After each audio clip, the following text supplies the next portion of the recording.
wabarakatuh. Sahabat dakwah semuanya, kali ini kita akan menyimak dan mengikuti apa-apa yang disampaikan oleh Ustazah Nela Loki. Assalamualaikum warahmatullahi wabarakatuh. Tidak ada situasi yang tepat buat orang yang tidak bersyukur. Saya ulang, tidak ada situasi yang tepat buat orang yang tidak bersyukur. Hati-hati jemaah, kalau punya sifat kayak gitu, kita akan gitu-gitu terus hidupnya.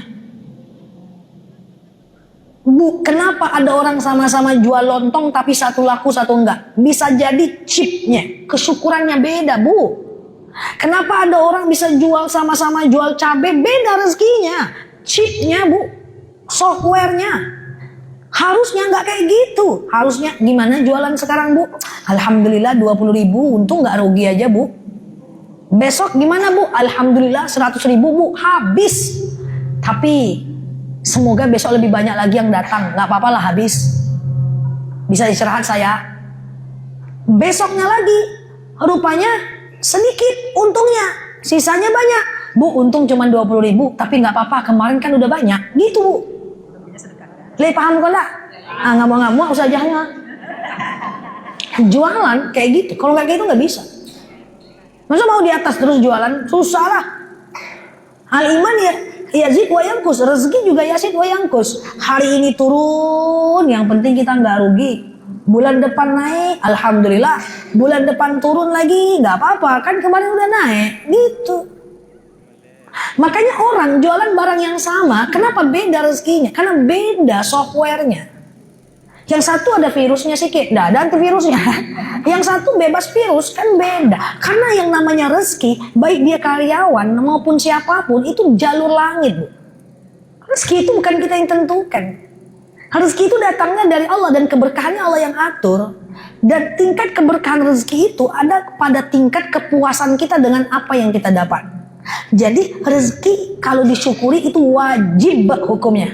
Nggak bisa ngeluh-ngeluh. Ada orang punya sawit bertahun-tahun tinggi sawitnya. Pas turun 1 bulan, hantu pemerintah kok mah katanya. Padahal baru sebulan baru turun. Paham nih? Banyak teman-teman saya sawit pas duduk tak apa-apa pemerintah nih. Turun harga sawit, tak apa-apa pemerintah. Waktu tingginya anak sih. Waktu turun dia langsung mengeluh. Nggak bisa, pasti naik lagi kok. Pasti banyak lagi kok besok gitu loh. Nggak bisa, Bu. Rezeki itu memang mesti benar-benar kita syukuri. Supaya dia menjadi berkah bagi kita. Apa ciri-ciri rezeki berkah? Kita mampu menikmatinya dan dia tidak habis begitu aja. Coba saya tanya. Ada orang punya penghasilan 10 juta, dia udah keluarkan biaya hidupnya, zakatnya, sedekahnya. Sisa untuk dia tabung adalah 1 juta untuk masa depannya. Tapi ada orang punya gaji cuma 6 juta, sisa yang dia tabung untuk masa depannya 2 juta. Yang kaya yang mana? Yang kaya yang mana? 10 juta atau 6 juta? Kekayaan seseorang tidak diukur kepada berapa uang yang dia dapatkan, tapi berapa yang bisa dia sisihkan. Dan ini ilmu langit, Bu. Oke? Itu dia. So, bagi ibu-ibu bilang sama anaknya atau ibu-ibu, jangan-jangan ibu nggak bersyukur dengan suami, makanya rezeki itu seret muko masam tadi. Syukuri. Karena konsep rezeki itu nggak bisa kita yang ngatur. Suatu ketika Nabi Musa ketika dikejar oleh Fir'aun, ketakutan. Di belakang ada Fir'aun dengan pasukannya, di depan cuma ada laut. Dia nggak tahu kayak mana Allah membantunya, tapi dia cuma yakin Allah akan bantu dia. Hikmahnya apa? Hikmahnya jangan ditakar Allah. Allah pasti bantu, tapi jangan ditakar-takar. Paham teman?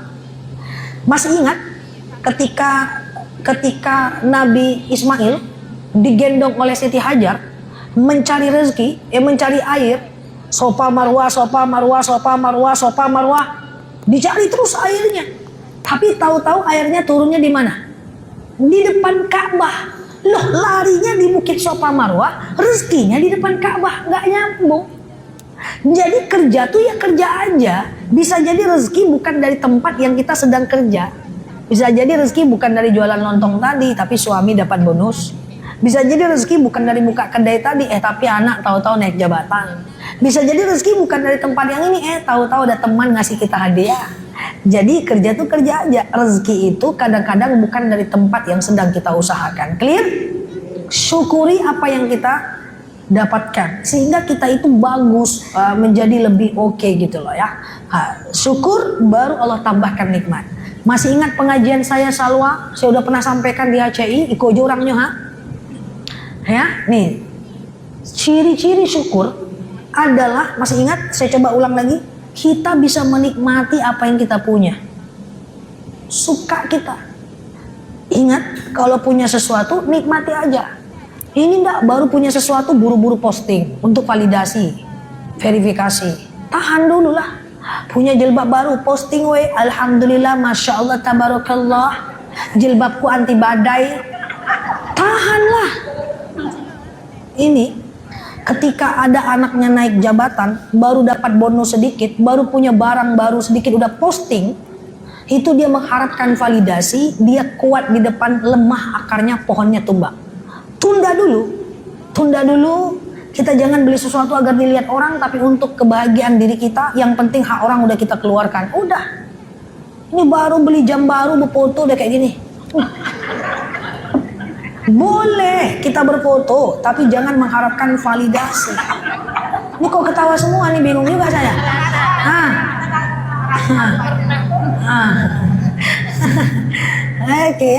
Kayak gitu Bu. Pernah. Kacamata baru, ya kan. Nah, jadi boleh kita beli sesuatu, tapi bukan untuk validasi, tapi untuk reward, yang menghargai diri kita sendiri, itu jauh lebih kuat. Iya, yang penting sesuai takarannya. Oke, jadi kita syukuri apa yang kita dapat. Bu, masih ingat saya bilang bahwa berusahalah menikmati apa yang kita punya. Tas yang cantik nikmati, sendal yang cantik nikmati. Jangan keluar masjid tengok-tengok sendal orang, yang itu anjak mah. Akhirnya kita lupa menikmati apa yang kita punya. Itu ciri-ciri orang yang tidak bersyukur. Oke? Dah. Pertama, rezeki yang didapat karena Allah. Yang kedua karena usaha. Yang ketiga karena bersyukur. Masih ingat ya? Yang keempat, rezeki yang dapat karena kita bagi. Kita bagikan kepada orang lain. Makanya ada dalil, in ahsantum li anfusikum wa in ahsantum falaha. Kalau kita berbuat baik kembali kepada kita, kalau kita berbuat jahat kembali kepada kita. Bu, memberi ini bagus, tapi hati-hati, tak boleh disebut kalau ada riya. Qaulu ma'rufun wa ma'rifatin khairum min sadaqatin yasba'uha adha. Tidak usah sedekah, lebih baik daripada sedekah tapi menyebut-nyebutnya. Saya sudah sering jelaskan. Saya berbuat baik dengan Oma, baik.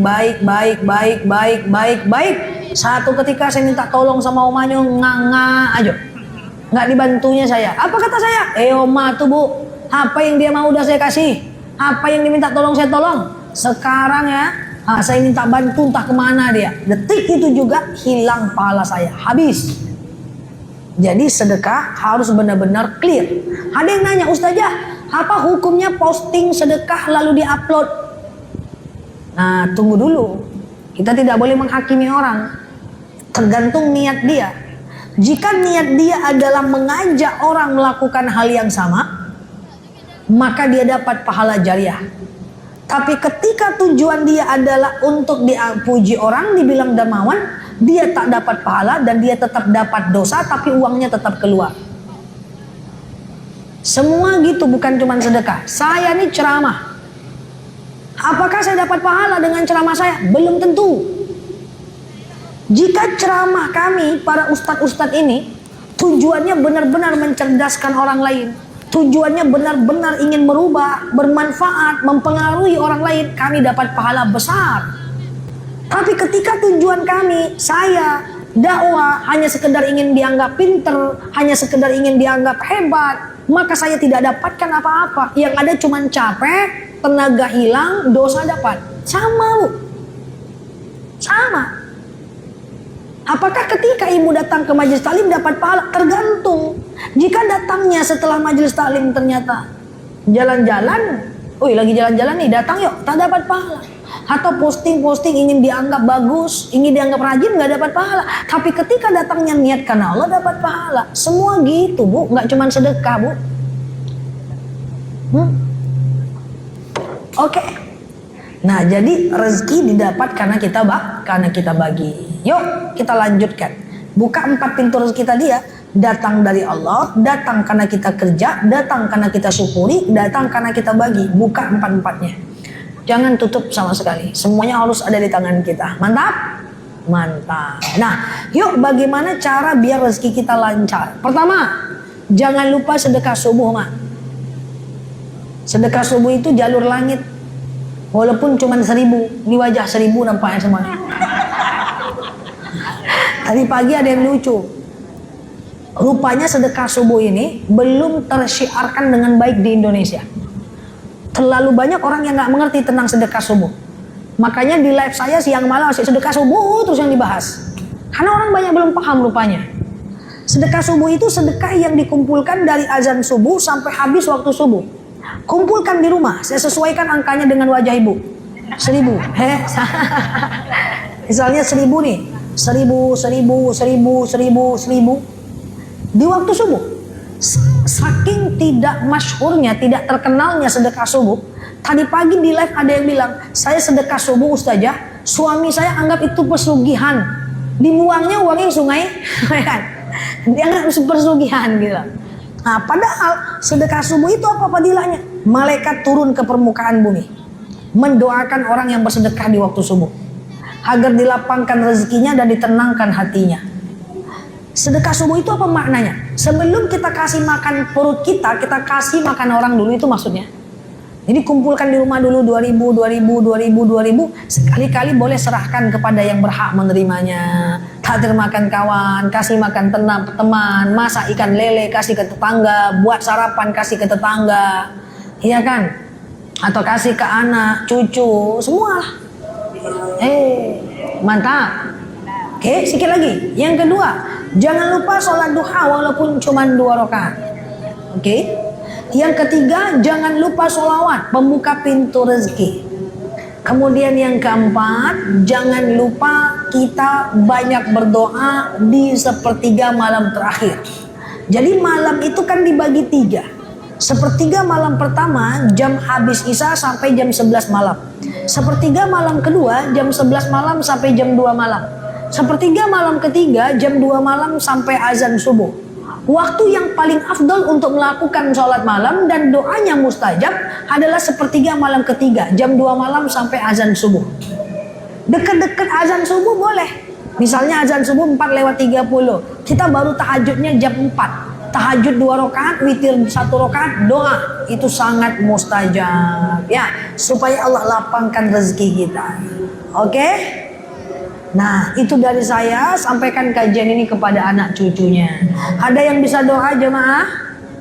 Ada yang bisa gantikan saya berdoa? Deh, ustazah aja lah. Kita akhiri ala haziniyah al-Fatihah.